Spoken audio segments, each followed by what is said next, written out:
K range. It'll say ideal. It'll say too high or whatever on the Gotcha. strip. Okay. So you'll just put it next to the little bottle, and you'll match the color, and it'll say high or too low, and you'll just kind of go by that. Okay. But yeah, might as well see what it is right now.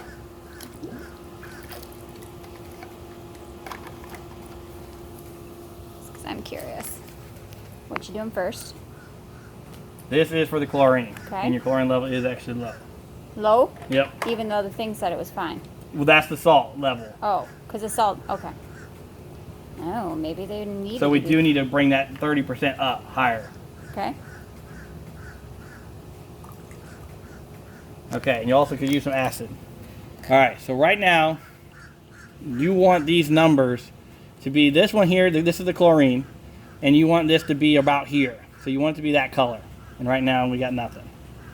This one here, you want it to be 7.4 to 7.6. You want it to be right And about it's here. more pink. And yeah, so right now this is up here. You don't want it to be up in the higher part because that means it needs acid. So acid is going to bring that number down. If for some reason you put too much acid, it's going to drop it down here, which is bad. So then you have to put bicarb. Wait, how do you know bring which it back one you up. want it to be again? You want it to be right in the middle. And on your On strip, both? it'll, like I said, it'll say what number you want it to be. Okay. So it'll actually tell you. So mine does not tell you that.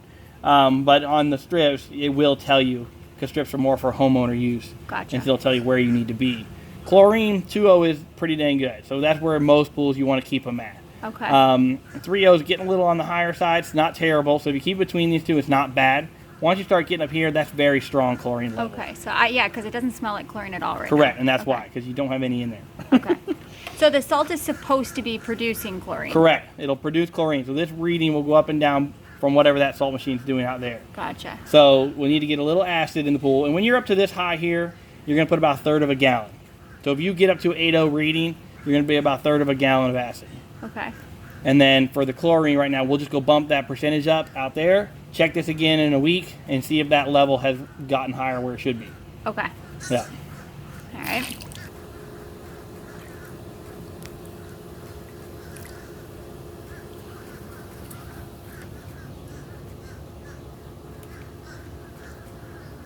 Stabilizer you'll check twice a year. Once before summer and again after summer. Okay. Are we considered after summer? Or are we still Yeah, summer? we are.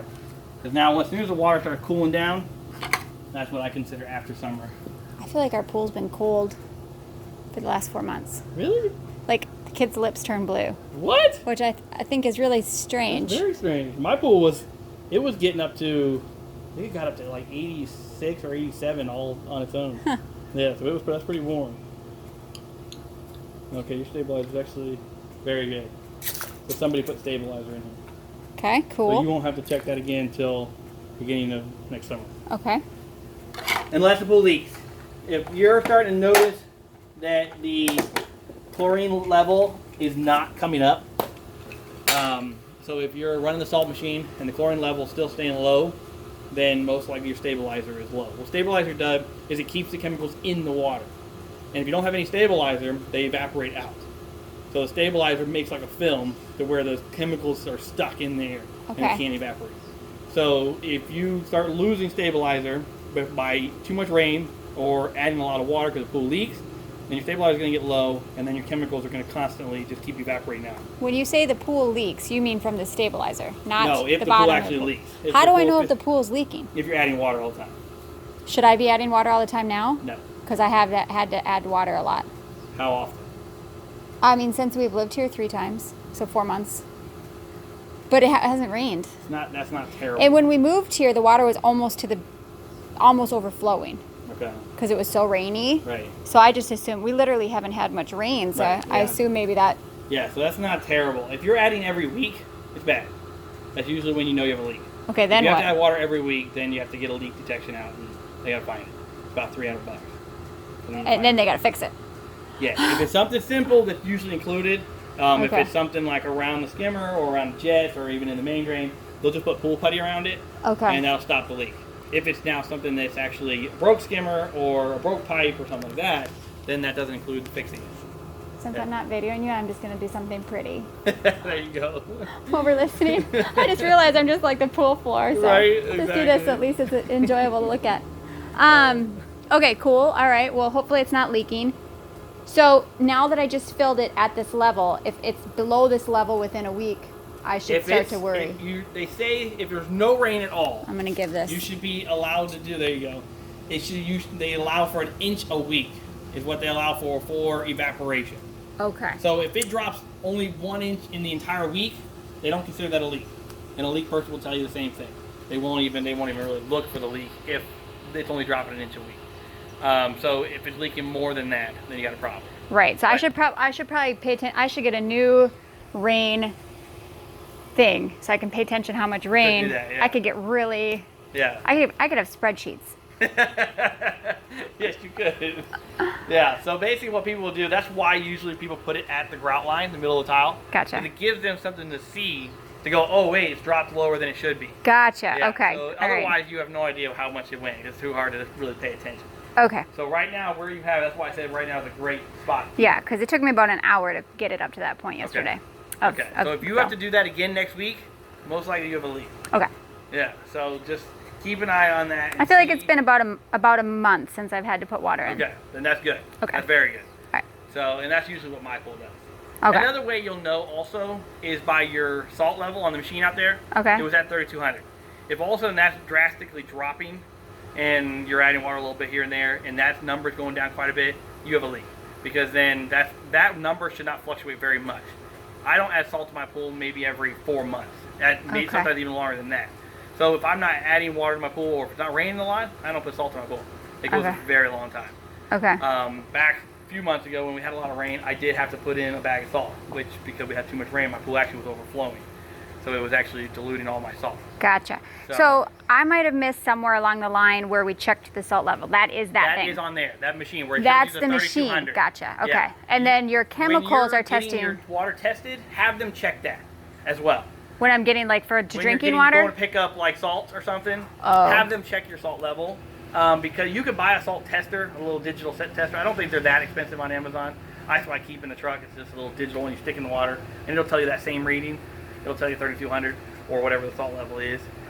Because Hayward are known for reading wrong sometimes. If the cell's dirty.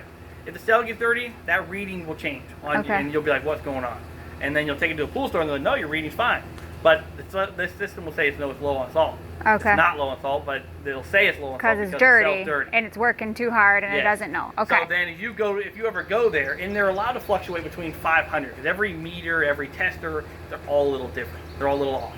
So like this one will be 3,200. I could go get mine right now, and it could be 3,000. But as long as it's within 500 within each other, it's okay. Okay. So if you go down there and they say it's 3,600, you're still okay because you're at 3,200, so you're still only 400 off. Okay. So it's not that bad yet. Five up or down, 500. Yes, okay. correct. Doesn't Give or matter take. either way. Yep, exactly. Give or take. Okay. So, but what'll happen is if that cell gets dirty, all of a sudden that's going to say you're low on salt. It's going to say like 2,500, and you're going to go down there and they're going to say no, it's 3,200. And I didn't look in the cell. Yes.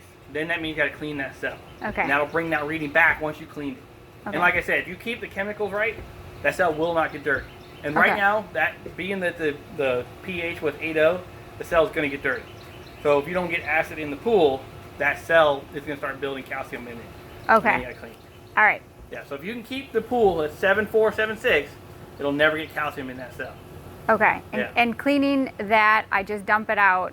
You'll Like you unscrew it, did. you'll put it in a bucket with water, and you'll put acid in that water. Oh, that's right. Okay, And so I then that'll missed that clean. part. And you're supposed to be 25% acid, 75% water. So, and what I usually would do is I'll fill it to where the cell is like half in the water, and then I'll soak it in there, let it clean that half, then flip it over and do it. So you don't have to add so much acid and water mixture. And I try to get a skinnier bucket, so it's not like a really wide bucket, so you're only using a little bit. Gotcha. And then they do actually, you can actually go online. They do make a little stand for that cell, and it screws onto the cell, and then it actually stands right up on the ground, and you can actually fill the cell itself, which is then uses even less water and acid. And the problem with that is there's no way to look inside to see if it's clean and then put it back in. You'd have to dump the you have acid to dump it out. out and then put it back in if it's Gotcha. not clean yet. Okay. Because I'll sit there and pull it out and look, see if it's clean yet, put it back in. Gotcha. But otherwise, if you do that, you can't see that. So Okay. they have to let it sit even longer just to be sure. That's a good tip. I can find a skinny bucket. I like that idea. Yeah, that's what I do. I Okay. use like a little 1 gallon bucket is what I use. You Perfect. just soak it in there and then does half and half. Okay. Flip Yeah, it. Okay. exactly. So right now, do we need to put chlorine? Chlorine, no, we're just gonna turn that output up. We're gonna turn that up to like 80% right now, and we're gonna bring that so that way it produces the chlorine. Okay. So we'll do that, and then it does need some acid. So you're gonna want to get a gallon of muriatic acid. What it is. Okay, I better write that down. So